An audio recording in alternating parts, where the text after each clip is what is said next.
as what the previous speaker had said, was it's an ongoing progress of my attempt to engage students in a large college algebra classroom. I'll just briefly outline the background, the motivation, then later I will provide some observations, very general observations of my observations, obviously, and provide some very preliminary baseline descriptive data that we conducted with 2 other instructors that teach college algebra in a large classroom setting. When I say large, I mean typically 80 students in a room where it can be at times daunting, and provide some general concluding remarks, future work that I am currently working on at this moment, and possibly you can guide me. That's why I said help me. All right. So there's been some effort at Kutztown. We have Patrick McLoughlin, who has had 30+ years of IBL experience. And since arrival from Emory to Kutztown, he has used IBL or the Moore method consistently. And I've observed it, but I wasn't really sure about the method, and I wasn't that confident. So back in 2012 and also 2011, a group of faculty members went to the various IBL workshops, and we have two more new faculty members that will be attending I think next week in Ohio. So we have about 7 now that are really working towards helping students, engaging students in the classroom. So I've had a very positive experience in Santa Barbara, and other faculty members that have attended also gained a lot of positive feedback from the students since coming back and implementing in their classroom. And I remember at the end of the Santa Barbara workshop, Stan told me and said, "Perry, guess what? There's 5 of you. Critical mass. You got to do it." So based on his comments, I thought, I got to do something about it. So ever since 2012, I have implemented IBL in all of my classrooms, and obviously it's student-centered. You guys all know, and it's very dynamic. A question leads to further questions, et cetera, et cetera. And obviously, it's very efficient in the sense when students come prepared or they don't come prepared. Obviously, due to peer-to-peer interaction and engagement. So let me look at the other part of FLIP, the other part of why I've chosen the FLIP and IBL. There's a lot of technology out there. So I thought, well, why not tap that into it? There is a common denominator with FLIP and IBL, so I was trying to use both positive aspects of both methods. Obviously, if you do come prepared, there is this thing called interaction. You will raise questions. You will ask supposedly thought-provoking questions. And this has been demonstrated in other STEM areas as well as non-STEM courses in high schools, elementary level. And this is where you have this thing called the common denominator. Students come prepared and ask deeper questions. And not only that, because it's a large classroom setting, rather than students just sit and listen, I thought, well, why not bring it interactive? That is, bring in that human element, And the reason why I do that is because typically about two-thirds of the students are freshmen, and And I think that it's fair to, try to connect with them what they know or what they don't know in the classroom, especially in that large environment. Why college algebra? Well, it is the only math course at Kutztown that offers a course of this size. A typical math course that is offered, it ranges from 15 to 35 students. I call that small, but college algebra is the only course that is of the large setting and has more to do with economics. And I had taught college algebra 4 times previous to my limited experience in IBL, and I found it to be very frustrating, not for me, but also to the students. I try to be more interactive, but it was just a disaster. In fact, I talked to other faculty members that teach in this large classroom setting, and they share the same sentiments. And out of the students that come to my office, and as I interact with them recently, a lot of these students, especially the first-year students, they're not really getting that freshman experience that we all were used to. 3 or more courses are either in a large classroom setting or they're taking online courses. So that's staggering. I was just floored by that. So here, that's one of the motivations. So when I adopted this flipped IBL, there were 78 students, and 46 of them were freshmen. And in the just past spring semester, 74 was 45. So pretty close, about 2/3.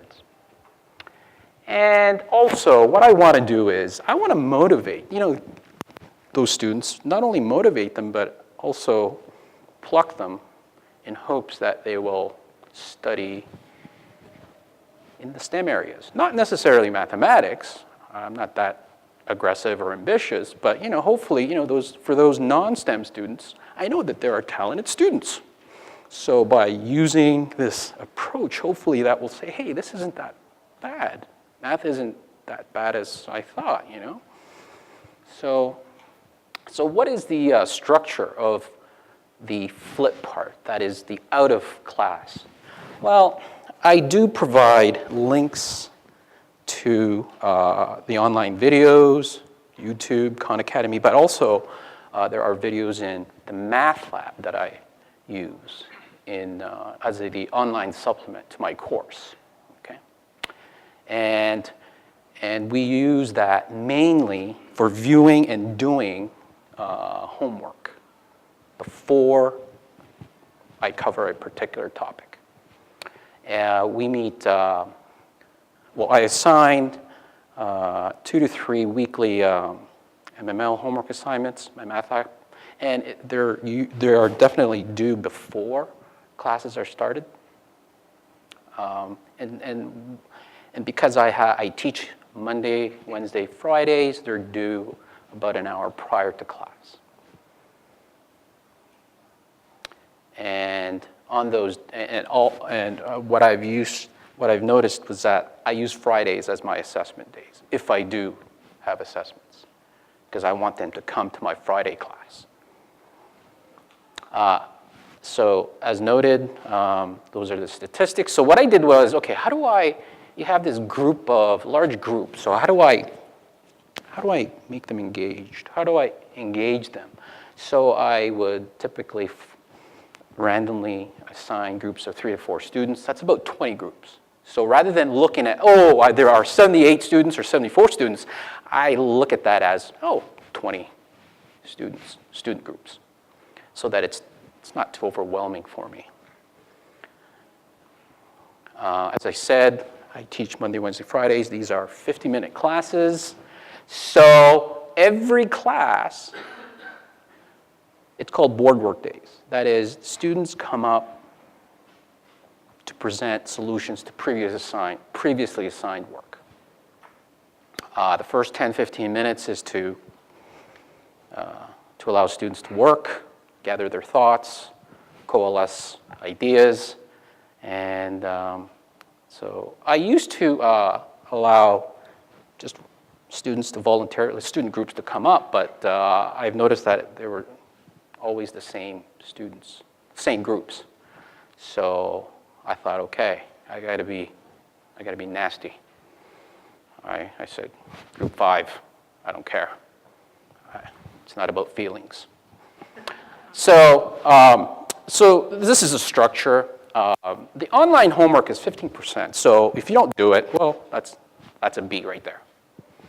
And I have these written quizzes and tests in the final exams, and this component here called board work. It's worth 25% of the final grade. So if you look at the homework and the board work, that's 40%. So that's a D right there if you don't do it.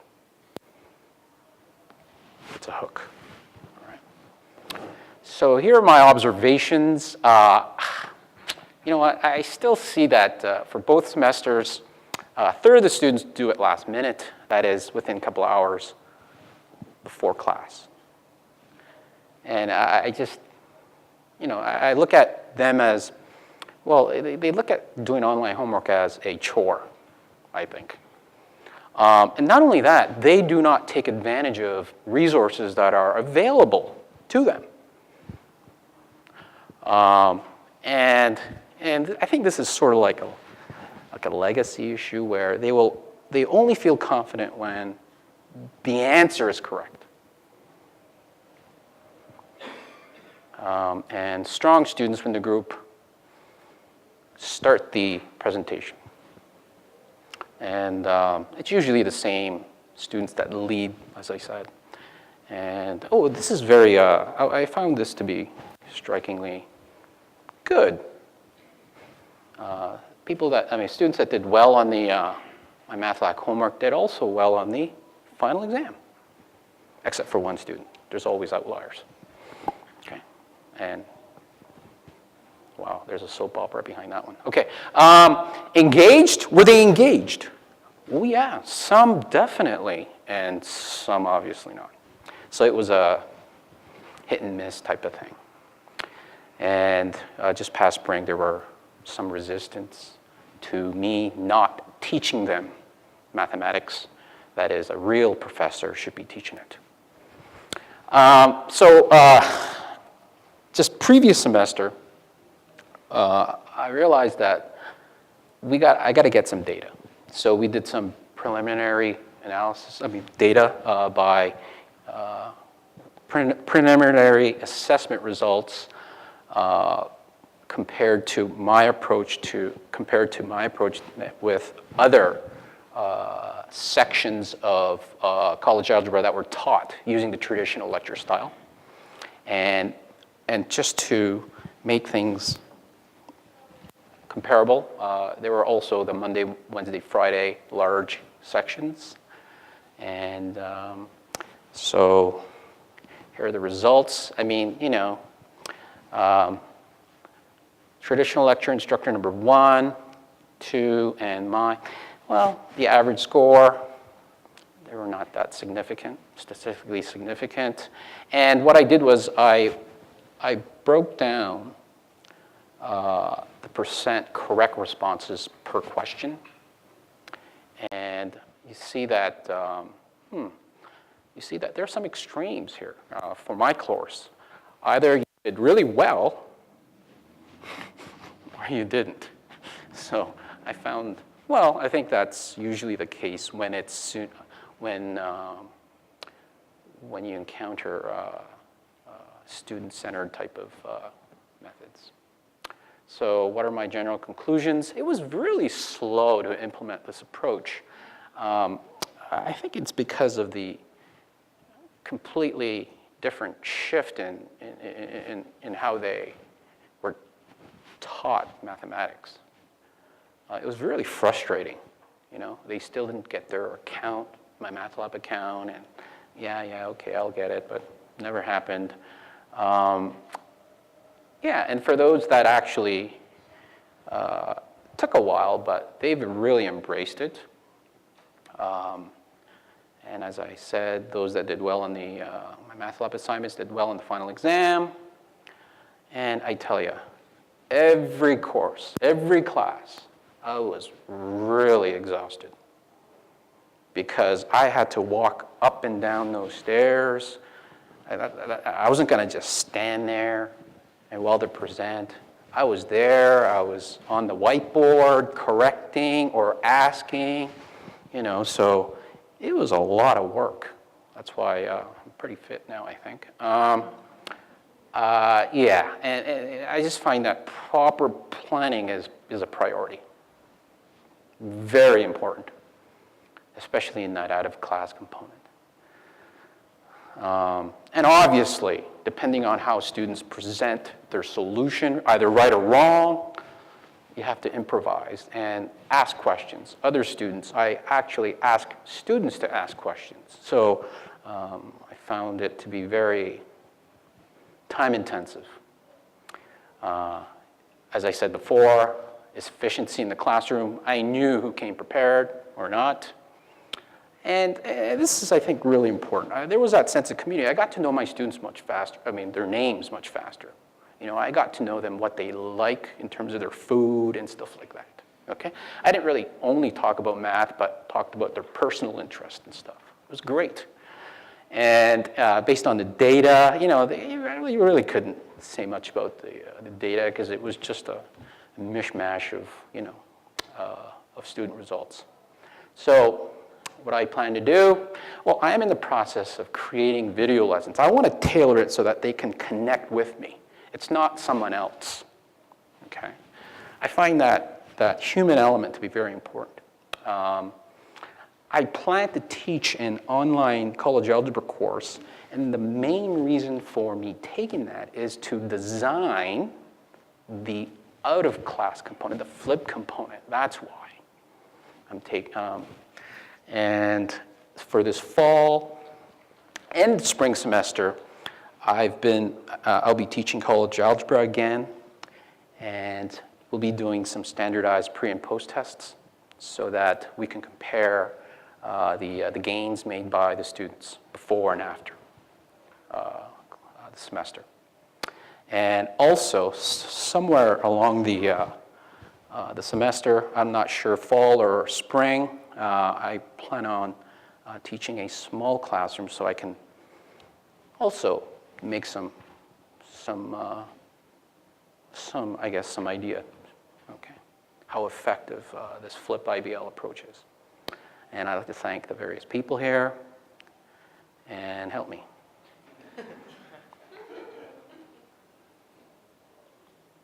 Thank you.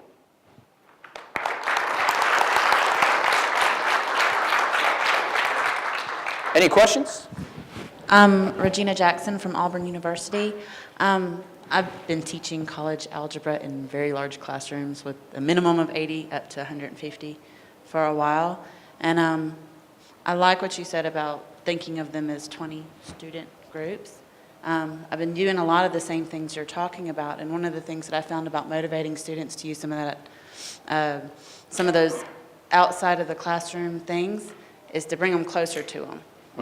For example, I have places where we have 2 online learning systems. We have our Canvas, which is our overall like Blackboard, and then we have WebAssign. Yes. I move all their stuff to Canvas. Oh, I see. And then for the online, they have to meet and present to me online. Oh, I see. From their videos and stuff. So. Oh, is that right? How do they turn out? So far, so good. It's a summer class, so I'm in the midst of it right now. Did some this morning. Oh, is that right? Okay. Very good. Thank you. Yeah, the Trace, previous speaker, yeah. It's very good. I'm Fontone Liu from the University of Colorado at Boulder. And I'd like to hear about what your classroom is like, and if it's an auditorium, how do you deal with the group work? Okay. I specifically ask my chair to provide me with a table setting. There are different models, like a fully lectured setting, right? When I taught college algebra, it was 125 students. That was brutal.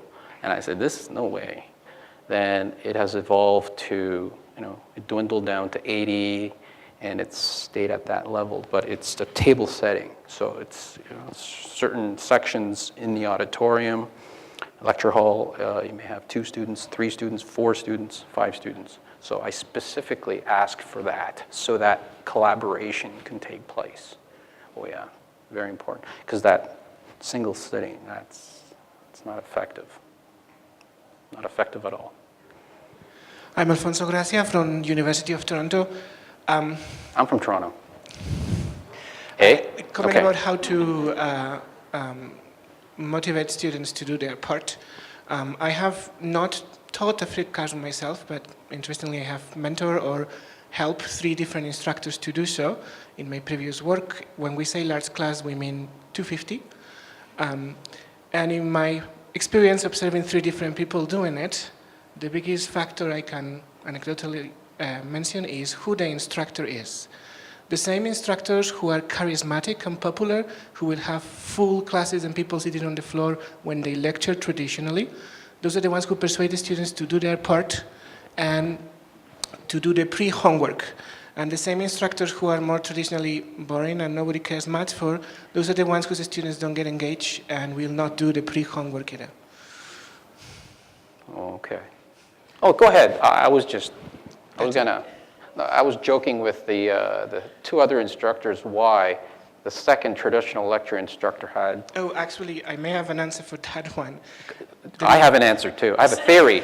No, see, if section 1 is section 1, literally, and section 2 is section 2, students enroll by default on the first section. Oh, I see. So if it's available. So the students who enroll early, the keeners, get into section 1, where the students who decide to take the course in the second week of class go into section 2. Okay. And that population of a student is different. Mine's completely different. This instructor is the best looking. Yeah, I'm second, so I feel happy. I'm not the extreme. I'm sort of in the middle, so I like that. Annika Dengert from the University of Nebraska-Lincoln. I was wondering, were you alone in the classroom? Did you have an assistant? Did you have a grader? Yeah. What amount of work was that for you personally? Or kind of what were you alone, or did you have a team to deal with that? Oh, okay. Due to the college algebra, because there are issues with students in that class, the administration had assigned 1 supplementary instructor, like a TA, and she was there every class, helping me out. But in terms of grading, I was the only person grading. Yeah, painful, yeah. But I made an effort so that it's still written, because, if you make it true, false, or multiple choice, that does not capture their understanding. And yeah, so, but as part of a grant that I submitted, I have asked 2 more SIs, but we'll see what happens.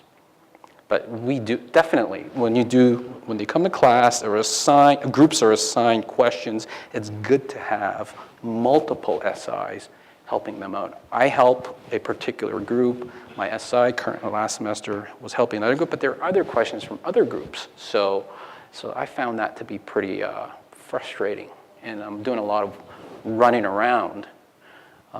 Yeah, and I felt like Jerry Springer because of the big setting, because anything can happen, right? So, thank you.